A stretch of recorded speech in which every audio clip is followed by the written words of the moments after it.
Dobrodošli v zadnji epizodi potujočega podcasta Po desnem pasu.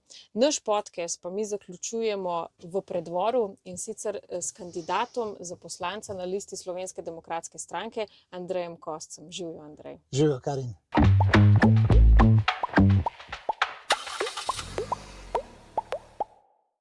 Zdaj, tvoj okraj je volilni okraj Kranj 3. To so v bistvu te občine tukaj, Preddvor, Šenčur, Naklo, v bistvu imaš zelo velik volilni okraj, ne? Ja, res je. In si tudi zelo aktiven na terenu, kakor te spremljam. Pa če mogoče za začetek se samo malo predstaviš, ker vem, da si v bistvu zelo aktiven na velikih področjih. Ja, kaj ne rečem, res sem aktiven pač v lokalnem okolju, tako na področju podjetništva, vodim tudi največje lokalno podjetniško društvo v Sloveniji. Potem sem občinski svetnik, tudi bivši podžupan. Imamo neko družinsko podjetje, že več kot 20 let. Tako da vse to skupaj kombiniramo, spodbujamo zaposlene, da so aktivni, da so družbeno odgovorni, in to je neka zgodba, ki je pripeljala do tega, da sem se pač potem tudi za politiko odločil. Zdaj, ja, jaz te poznam že od prej, ne, si zelo aktiven v Slovenski demokratski stranki, ne, tudi, in zdaj kandidiraš še za poslanca. Kako pa v bistvu je prišlo do te odločitve, da poleg vseh teh stvari se pa podajaš v kandidaturo za poslanca? Ja, nekdo pač mora prevzeti odgovornost in hvala Bogu, da si v Sloveniji še kar nekaj, ki prepoznamo, da Slovenija gre v napačno smer, da je treba nekaj narediti, da moramo stopiti skupaj in spremeniti ta način vladanja. In se mi zdi, da naša generacija je ravno prav zrela, da lahko sprejema dobre odločitve za Slovenijo. Ampak kaj točno recimo ljudi pesti na terenu? Zdaj ti si veliko na terenu, ne? Verjetno ti je kdo kaj povedal. Kaj se ti zdi, da so tiste najbolj kritične točke trenutno v naši državi? Teh kritičnih točk je zelo veliko, ampak splošno ljudje rečejo, tako ne gre več naprej.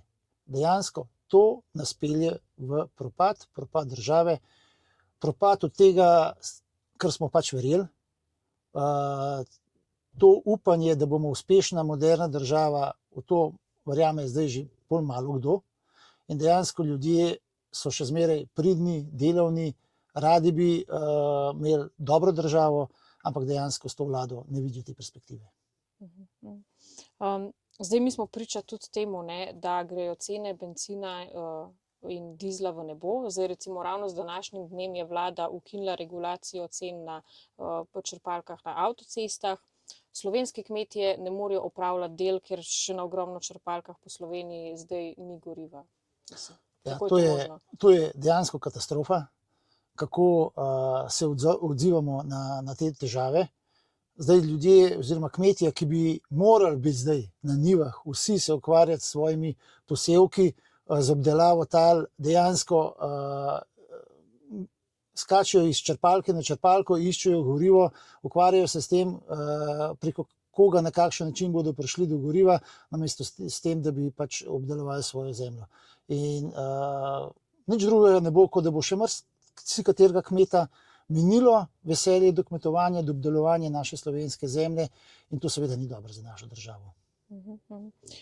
Kaj pa recimo ti kot podjetnik, ne? Kako si pa ti občutil ukrepe trenutne vlade in nasplošno, kam to pelje?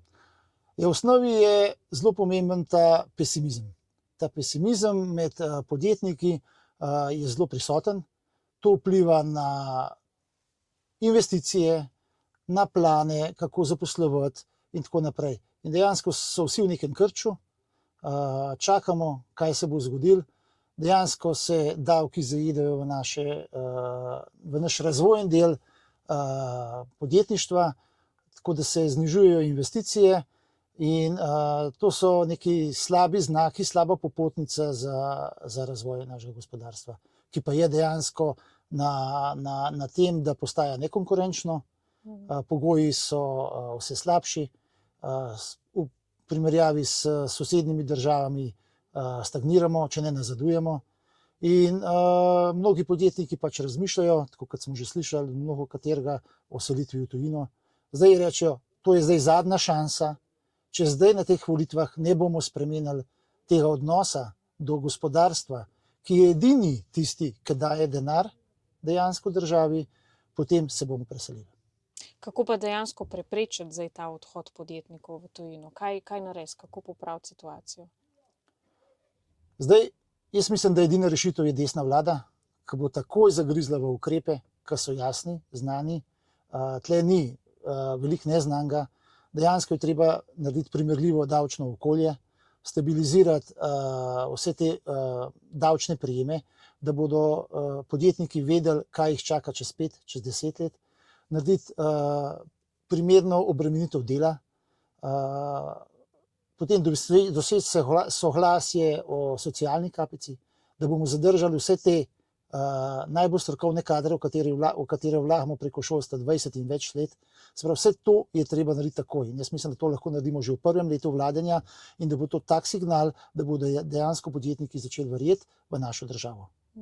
Zdaj, nekaj je bilo tudi govora o nekem davčnem sidru v ustavi. Zdaj, kaj bi to točno pomenilo? Nekem omejevanju, koliko se lahko davkov pobere? Ja, dejansko je to nek samoomejevalni inštrument, ki bi s sprejemom v ustavo, se pravi, da bi dobili dvotretjinsko večino, dvotretjinsko soglasje v parlamentu, pomenilo, da ne samo ta vlada, tudi vse prihodnje vlade bi imele neko omejitev, koliko denarja v bistvu lahko nekako poberijo iz gospodarstva. Se pravi, nek zgornji limit, da ostane potem denar še za razvoj. Se pravi, da tudi za naprej potem se zaščiti Absolutno. podjetnike in Tako je. gospodarstvo nasploh. Tako je. Zdaj, tega se morava še dotakniti. Zdaj je bilo razkrito, da mi živimo v zelo koruptivni državi, kjer sta glavna pri teh dejanjih Zoran Janković, Robert Golob, Alenka Bratušek in ostali pripadniki leve politične elite. Kako to komentiraš? Mene je to zelo šokiralo, no, ko smo to videli. Poslušanje teh prisluhov, to je naravno šokantno. To je, kot bi poslušal neko kriminalko. In dejansko šele preko tega se zaveš, v kakšni državi mi živimo, kako globoka je ta država, kam so se vse te sprege, kam so se vse povezali, se pravi, obvladujejo res ne samo medije, res celotno sodstvo in tudi vse podsisteme preko raznih agencij. Tako da vsa ta 4 leta zdaj tega mandata smo spremljali oziroma ugotovili, kako so res mediji in pa sodstvo, tožilstvo, sodstvo povezani med sabo, ščitijo en drugega in dejansko nismo imeli teh informacij. Zdaj, ko so se pa na srečo vsi ti akterji samo razkrili, verjamem, da je bil to res nek šok za njih, smo pa dobili šele vpogled v to, ker pač kako funkcionirajo, ampak to se je lahko zgodilo šele takrat, ko so bili sami vase toliko zaverovani, da jim nihče nič ne more. Drugače se tega ne bi nikoli razkrili. Zdaj, velik del, oziroma nekako, če opišem mandat te vlade, je to predvsem čiščenje janšistov oziroma čiščenje drugače mislečih v naši državi. Kako si se ti v bistvu počutil ob tem, ker si še vseeno pripadaš tisti opciji, ki nasprotuje sedanji oblasti, a je to že meji na neko avtoritarnost? V Sloveniji potrebujemo dejansko svobodo govora. To, kar se zdaj dogaja, je omejevanje in dejansko ljudje si ne upajo povedati, kar mislijo v državi in se ne upajo izpostaviti javnosti in to je zelo slabo. V Sloveniji imamo odlične kadre, tako na levi kot na desni, ampak problem pa je, ker se ljudje izpostavijo in jih nihče ne zaščiti. Ko bodo delovale inštitucije sodstva, policije in vse to, ki bo zaščitile človeka, njegovo svobodo govora, svobodo izražanja, potem se bodo ljudje tudi pripravljeni izpostaviti in bodo tudi verjetno bolj pripravljeni sodelovati in delovati v politiki. Pa še recimo, če se fokusirava na bolj lokalno raven, na tvoj okraj, kateri so tukaj tisti največji izzivi? Tukaj pod Kamniškimi Alpami, tukaj dejansko živijo zelo pridni, delovni, gospodarni ljudje in problemi, ki se soočajo, so večinoma prometne narave in potem problemi so v kmetijstvu, kjer ni zgrajenih dovolj namakalnih sistemov. Problemi so predvsem v urbanizmu. Razvoj gre dokaj hitro naprej, priseljevanje je kar nekaj. Prostor, kjer bi se družine lahko našle svoj življenjski prostor, se pravi za nekim stanovanjem, hišo, je tukaj zelo, zelo omejen. In to so stvari, ki ljudi res bremenijo, ker dejansko sprejemanje nekih prostorskih načrtov traja nenormalno dolgo, 10 let in plus, cele generacije v bistvu izgubljamo razvojno, ker se ne morejo razvijati tako, kot bi se želeli, ali tako v kmetijstvu, ali bivanjsko. Tako da tukaj nas čaka na lokalni ravni kar nekaj ukrepov, kako bi še izboljšali kakovost bivanja, da bi ljudje tukaj ostali, da ne bi se vozili v Ljubljano na delo in na ta način, da bi doprinesli k razvoju teh krajev.